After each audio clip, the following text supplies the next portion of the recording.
शब्द विचार। शब्द वर्णों के मेल से बने स्वतंत्र एवं सार्थक ध्वनि समूह को शब्द कहते हैं। डॉक्टर भोलानाथ तिवारी के अनुसार अर्थ के स्तर पर भाषा की सबसे छोटी स्वतंत्र इकाई शब्द है। ध्वनि और अर्थ मिलकर शब्द को रूपाकार प्रदान करते हैं। शब्द मुख्यतः 4 आधारों पर वर्गीकृत किए जा सकते हैं। फर्स्ट, रचना के आधार पर। सेकंड, अर्थ के आधार पर। थर्ड, उत्पत्ति के आधार पर। फोर्थ, रूपांतर के आधार पर। फर्स्ट, रचना के आधार पर। रचना के आधार पर शब्द 3 प्रकार के होते हैं। फर्स्ट, रूढ़। सेकंड, यौगिक तथा थर्ड, योग रूढ़।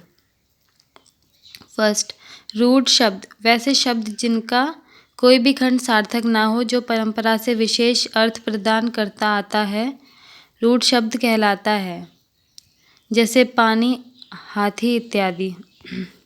यौगिक शब्द वैसे शब्द जिनका 2 सार्थक खंडों से निर्माण हुआ हो, यौगिक शब्द कहलाते हैं, जैसे विद्यालय, विद्या जमा आलय। रामायण, राम जमा अयण। थर्ड, योग रूढ़ वैसे शब्द जो यौगिक होते हैं किंतु अपने सामान्य अर्थ का त्याग कर विशेष अर्थ ग्रहण करते हैं, योग रूढ़ कहलाते हैं, जैसे लंबोदर यानी गणेश, दिनकर यानी सूर्य। सेकंड, अर्थ के आधार पर। अर्थ के आधार पर शब्द 2 भागों में विभाजित किया जाता है। फर्स्ट, सार्थक तथा सेकंड, निरर्थक। फर्स्ट, सार्थक शब्द इस प्रकार के शब्द जिसका सही अर्थ सभी लोग समझ लेते हैं, सार्थक शब्द कहलाते हैं, जैसे पुस्तक, मेज इत्यादि।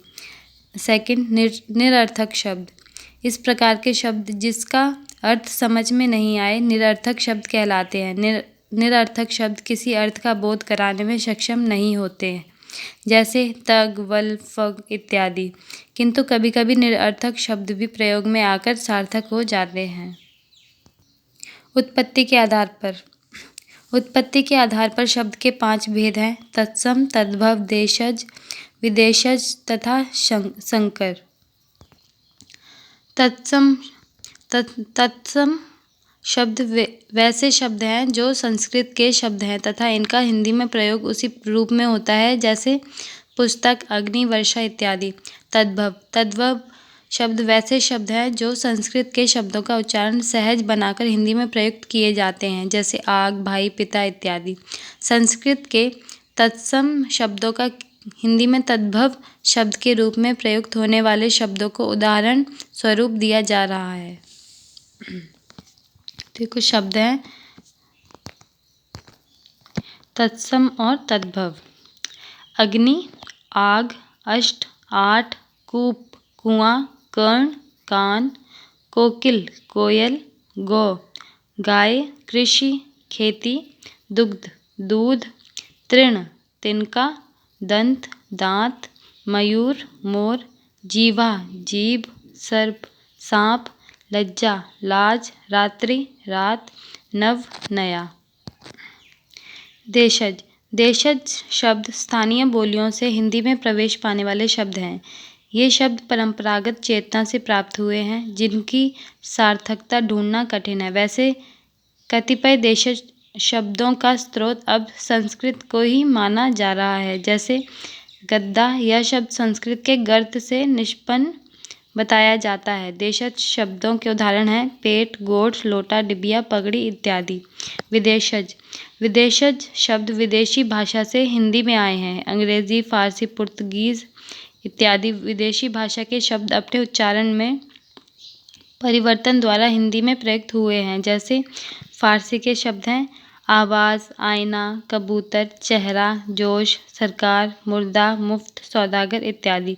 अरबी के शब्द हैं आदमी, इनाम, किताब, कर्ज, मजबूर, कीमत, फैसला, कुर्सी, किस्मत इत्यादि। अंग्रेजी के शब्द हैं college, station, cycle, radio, doctor, professor, post guard, machine इत्यादि। संकर शब्द। संकर वैसे शब्द हैं जो विदेशी भाषा के शब्द तथा हिंदी शब्दों को मिलाकर बने हैं। ऐसे शब्द हिंदी की बोलचाल तथा साहित्यिक प्रक्रिया में धड़ल्ले में से प्रयुक्त होते हैं, जैसे रेलगाड़ी, टिकट घर, परीक्षा बोर्ड, काला बाजार, ऑपरेशन कक्ष, परीक्षा हॉल, लाठीचार्ज इत्यादि। रूपांतरण के आधार पर। रूपांतर के आधार पर। रूपांतर के आधार पर शब्द दो प्रकार के हैं, विकारी तथा अविकारी शब्द। विकारी शब्द वे शब्द जो लिंग, पुरुष, वचन आदि के आधार पर रूप परिवर्तित कर लेते हैं, जैसे लड़का, अच्छा, वह इत्यादि विकारी शब्द कहलाते हैं। अविकारी शब्द ये शब्द कभी भी अपना रूप नहीं बदलते। ऐसे शब्दों को अव्यय भी कहते हैं, जैसे आज, यहाँ, वहाँ इत्यादि। शब्दों में अर्थ का बोध कराने वाली शक्तियाँ। शब्दों में अर्थ का बोध कराने वाली निम्नलिखित 3 शक्तियाँ होती हैं, अभिधा, लक्षणा तथा व्यंजना।